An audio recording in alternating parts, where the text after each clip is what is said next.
world's largest manufacturer of television combinations. Traditional refrigerators and dual-temp refrigerators. Admiral electric ranges with Plexo heat. And Admiral radios and radios phonographs.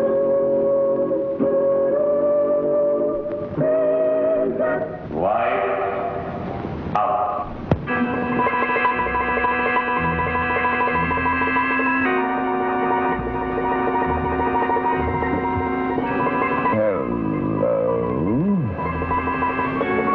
Tonight, you shall enter a realm of the supernatural, seldom visited by mere mortals.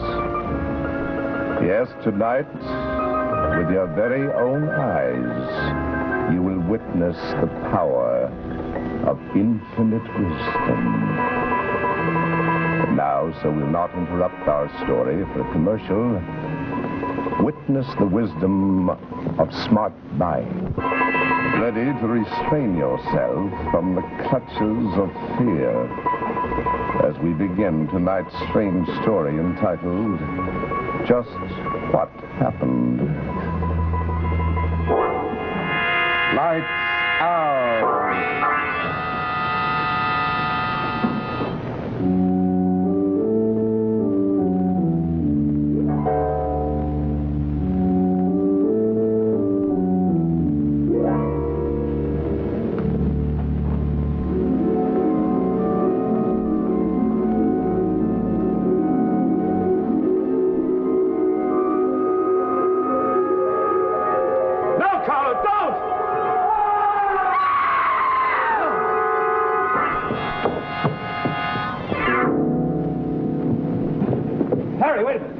Get down there, he may still be alive. But you can't go. What do you think what you're doing? We gotta get a doctor at once. Harry, will you use your head? They may accuse us of throwing him out. We've got to get down there. They want to know how it happened. You bet they will. The police are gonna ask all sorts of questions, and we're gonna have to explain it somehow. We can't tell them what really happened. They'll never believe us.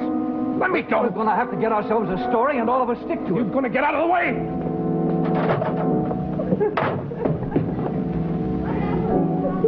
All right, just heard a thud. Vera, listen. Vera! Stop that fine. We've got to get ourselves a story quickly before they get here. They'll never believe it. They'll never believe he fell out. He didn't. What's the matter? What happened? Oh, did you see it happen? No, I just heard a thud and there he was. Oh, well, what we do to he fall out? Hey, he was up there. What's that? Oh, He was up there. He went up with some other people. They're up there now, I guess. I don't know who they are. Mr. Maddox, yeah. He goes up there all the time to see Mr. Melius. What happened? Well, Go on, what happened?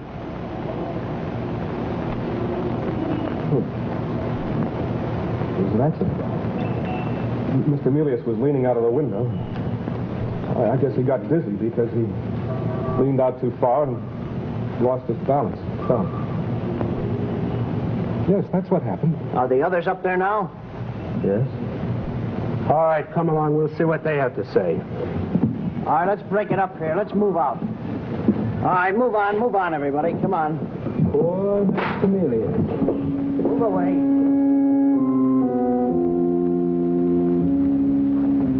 Remember what I said. Yes.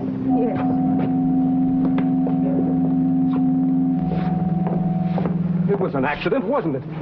You shut up. I'll listen to what they have to say. All right, what happened? Well, it happened this way. We were having a little party. There were 5 of us. 5? Yes. Mr. Maddox brought a girl. I think her name was Lydia Gay. Mr. Melius, who lived here, didn't like Miss Gay, and Maddox started to quarrel with him. Then Miss Gay went home feeling insulted, and Maddox became angry and abusive. Then they started fighting over there by the window, and he fell. Or was he pushed? That's a lie. That's not what happened at all. You agree with this fellow? Yes, it happened just the way he said. Vera. That's 2 against 1. Oh, but it isn't true. It isn't true at all. You did bring a girl here. Yes. And she left in a huff? Yes, but that's no reason I would... What happened? Well, it was my fault, I admit that. But I didn't kill Carlo Melius. I didn't. All right, I'll be taking all of you down to the station. Come on. It's our story, and we're going to stick to it. Now, don't forget that. Come on, you two.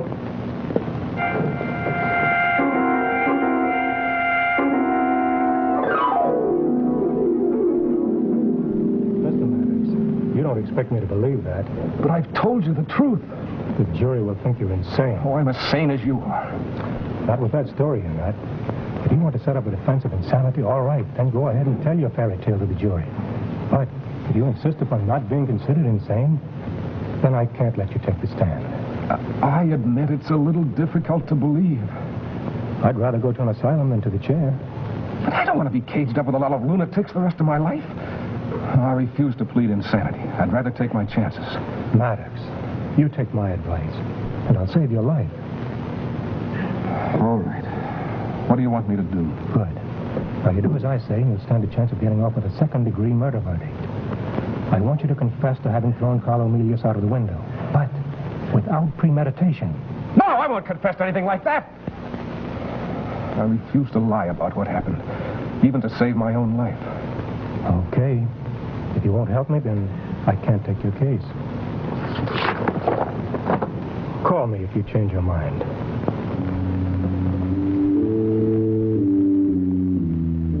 Hear ye, hear ye. All those having business before this court come forward, and ye shall be heard. People of the state of New York against Harry Maddox. Raise your right hand. Do you solemnly swear to tell the truth, the whole truth, and nothing but the truth, so help you God? I do. So help me God. Your name? Harry Maddox. Be seated.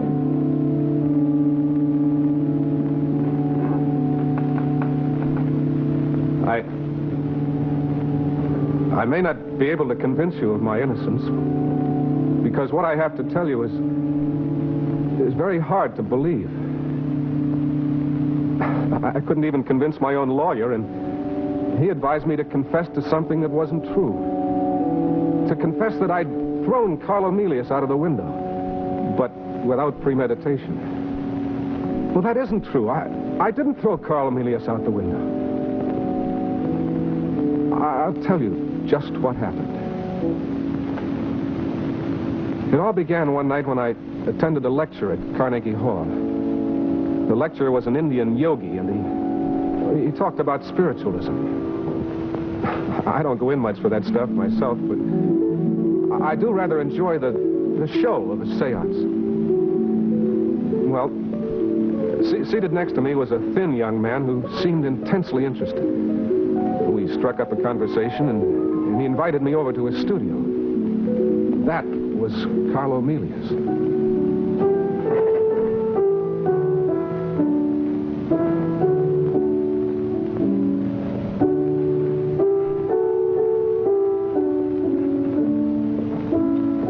I just can't figure it out. Oh? What can't you figure out? How that medium up there on that stage could read those messages with his eyes taped up and bandaged like that. Oh, that. Some kind of a trick? A trick that has a natural explanation? No, Harry.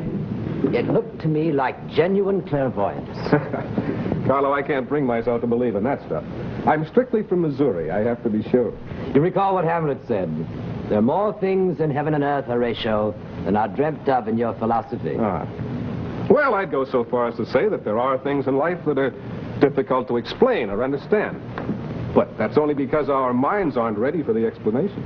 Tell me, have you ever dreamed of flying in the air? Well, sure, everybody does, one time or another. I do all the time. Some people say it's a prehistoric memory of when we were apes and jumped from tree to tree, but there's a lot more to it than that. It's a marvelous sensation. Perfectly marvelous. Why, you know, I can float along through streets, over hills, valleys, and rivers, floating anywhere I want to go, simply by directing my will. Carlo, you know what Freud's theory is. No, he's as far off as those 25-cent dream books that people read. Why, to me, these flying dreams are as real as anything in my waking life. But still only a dream. Yes, but even in a dream, you have to learn how to do it. It takes a special technique. You learn one step at a time. Carlo, I'm afraid anything is possible in a dream. I began by taking enormous jumps, perhaps 100 feet. And then when I land, I spring off again, exactly like a bouncing ball. It's a question of timing your mental impulses. I finally got the hang of it. It's just like swimming. You almost make it sound real. I finally learned how to take off even while lying flat on my back. Of course, Harry, it takes a tremendous amount of concentration and willpower. But you know, if you try hard enough, you can rise slowly in the air. In your dreams, you... Yes, in my dreams. But the sensation is so vivid, so powerful, that after I wake up, I actually try to do it. In fact, I try to do it every morning in bed. It seems impossible that I shouldn't be able to do it the way I do in my dreams. I know exactly how it's done. I think you would have demonstrated for me right then if the doorbell hadn't rung. I remember we were both kind of annoyed at the interruption. It was like being wakened too early in the morning. Well, it was Hunter and his friend Vera. We were all introduced, and it seems they knew all about Carlo's interest in levitation, and Hunter encouraged him to talk about it. I had no idea the thing was so well known. Oh, yes, everybody believed it in the Middle Ages. Why, there's some historic cases of men flying in the air while praying. Flying in the air? Yes, they would hang there suspended, still praying. Why, Cardinal Newman in his Apologia professed to the reality of levitation. Wasn't there a medium in England back in the 1860s? I think Elizabeth Barrett Browning believed in him. What was his name? Holmes. Yeah, that was it. At his seances, he used to float right out of the window and then float back in again. I don't believe that ever really happened. Oh, it did, Harry, it did. Sir William Crooks was present at several of Holmes' seances and testified to the truth of the phenomena. Yeah, but wasn't he exposed later? I know some crooked mediums who've done levitation by means of trickery. Magicians do it all the time.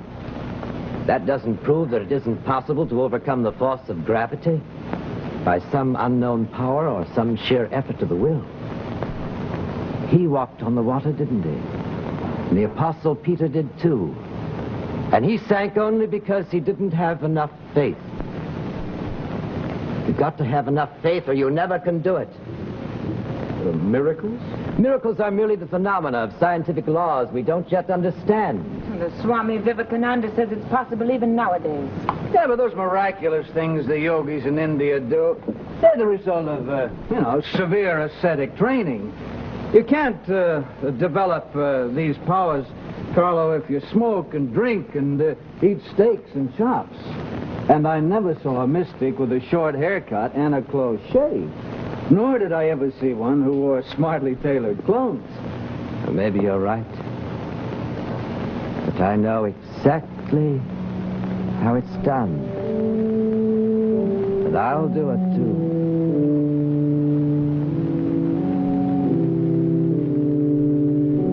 I forgot all about the matter when I left New York and went up to Maine for a couple of months during the summer. When I got back, I called up Carlo, and he seemed very eager to see me. As a matter of fact, he invited me over that same day. So I went.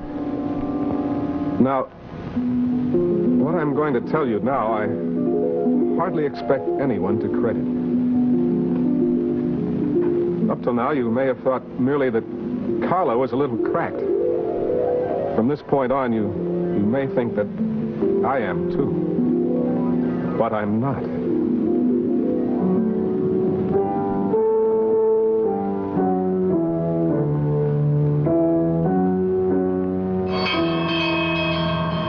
Yes, come in. Come in. Harry. Harry, I'm so glad you could come. I've instituted a new way of life, Harry. Not so much to mortify my body as to refine my senses. I'm afraid I can't offer you a drink. Oh, it's all right. The smell of alcohol affects me disagreeably nowadays. Carlo, are you sure you're all right? Oh, yes, don't worry about me. I'm all right, but I do wish you'd stop smoking. Oh, I'm sorry. My senses have become so acute lately. Do you know, Harry, I can hear what people are saying out in the street. And I can read when it's almost pitch dark. There's a new power growing in me. Power? Yes. A spiritual power, perhaps psychic. It's a new kind of force, but it does take a lot out of me. I've lost about 18 pounds. But then it's easier that way. There's not so much of me to lift. Carlo, do you mean to say you've had success already? That you've actually lifted yourself? Yes, yes. This morning I succeeded in rising several inches above my bed. And the telephone rang and it seemed to break my concentration. I dropped back again. Or else the bell woke me. It's getting hard for me to distinguish between my real life and my dreams. I don't know anymore. Sometimes think I'm asleep.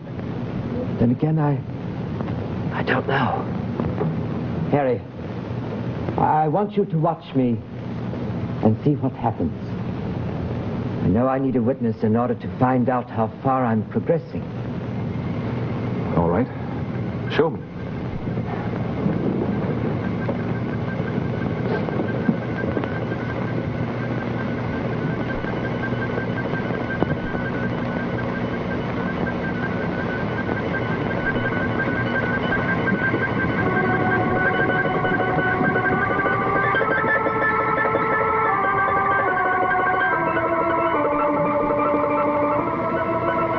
Speak, Harry.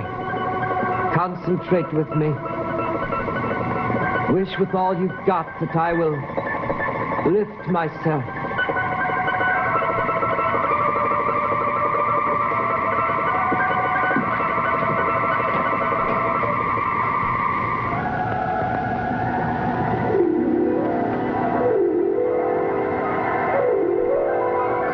I'm growing weaker, Harry. I'm coming down. Relax a little. Relax a little.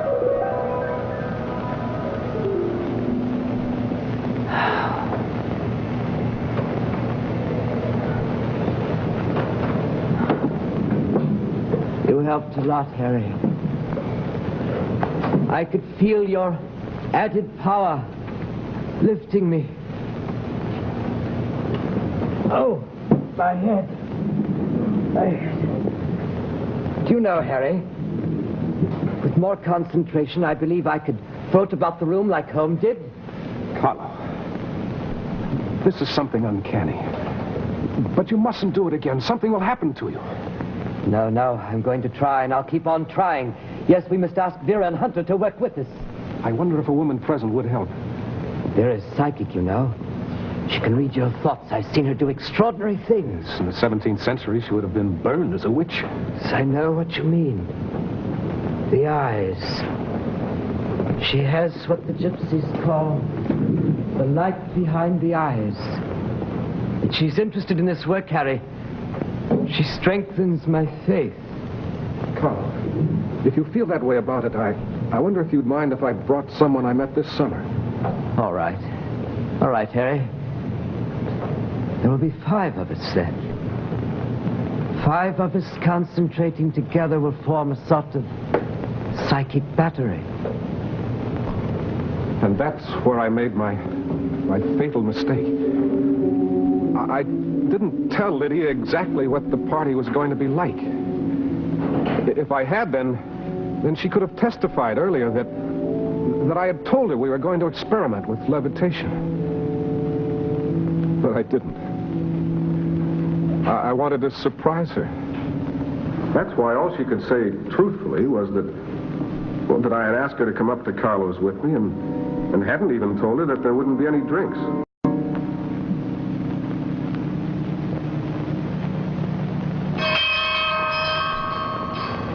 Come in.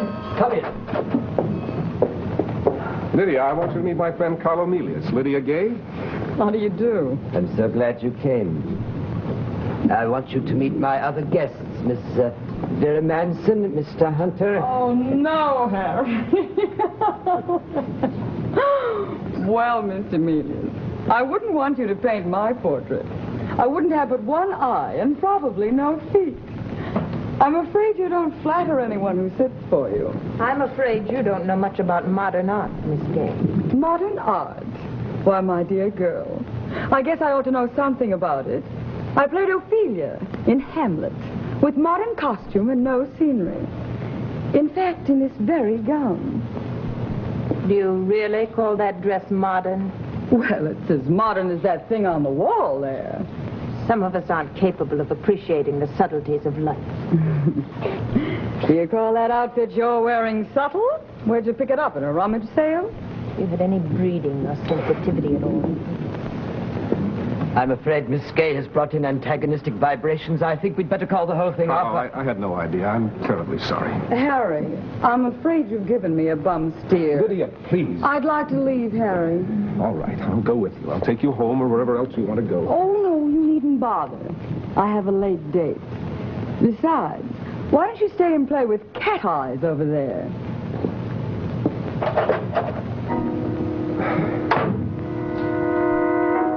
You can imagine how ruffled we all were, but there was absolutely no comment at all. We all tried to ignore the episode, all except Carlo. Vera finally succeeded in getting him to agree to go on with the seance. Now, you heard Hunter and Vera testify here that Carlo and I got into a fight over the incident. The idea of Carlo Melius, who was always peaceful, and was weakened by his fasting anyway. He weighed only 118 pounds. The idea of his getting into a vulgar brawl is absurd. So there you have the setup for that night in Carlo Melius' studio. The night he died.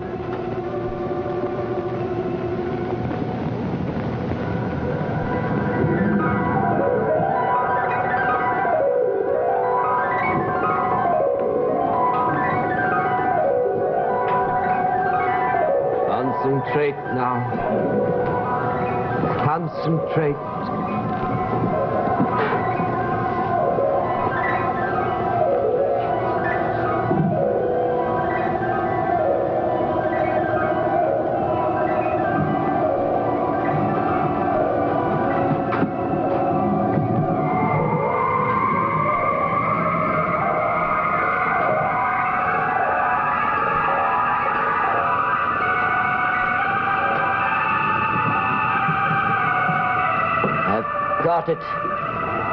I've got it. The whole secret has been revealed to me. Faith, will, serenity. You must have them all. I know now that I can float out the window into the street.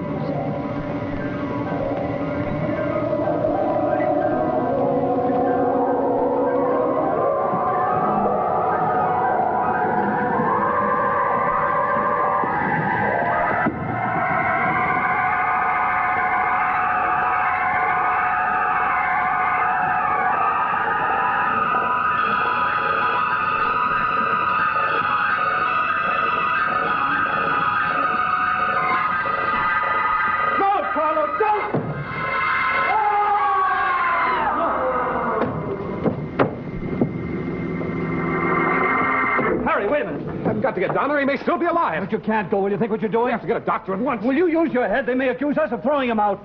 We've got to get down there. They want to know how it happened. You bet they want to know. The police will ask all sorts of questions, and we've got to explain it somehow. We can't tell them what really happened. They'd never believe us. Let me go. We've got to get ourselves a story right now, and all of us stick to it. Get out of the way.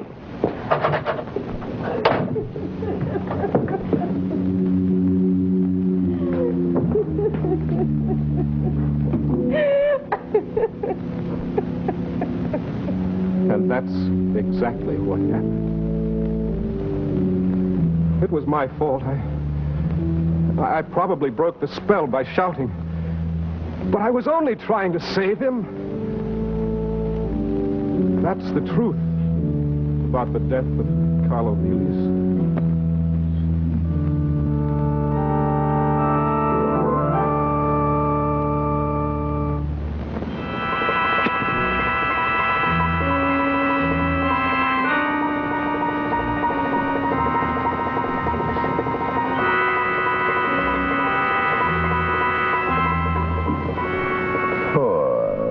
Mr. Maddox. no one will believe him. No one except those of us who, with our very own eyes, saw just what happened. And now, before we tell you of next week's star and next week's Lights Out thriller, here's a very important suggestion for you and your family. Friends, your Admiral dealer would like to remind you that the 1950 Red Feather campaign is underway. Now, maybe you don't realize that Red Feather and Community Chest mean such things as this for your hometown. The Boy Scouts and Boys Clubs and Girls Scouts and the Traveler's Aid and dozens of other vital community services. So give, and give a lot in this year of 1950. Give enough for all Red Feather services. The needs this year are greater than ever before.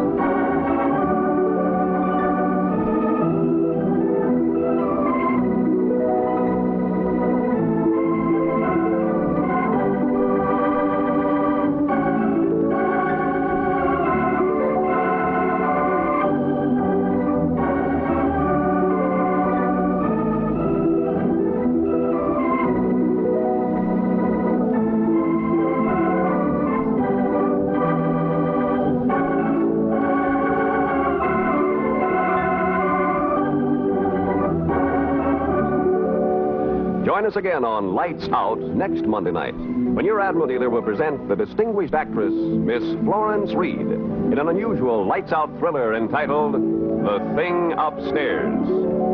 Meanwhile, be sure to see Admiral's fast-moving variety show, Stop the Music, over another television network. Consult your newspaper for time and station.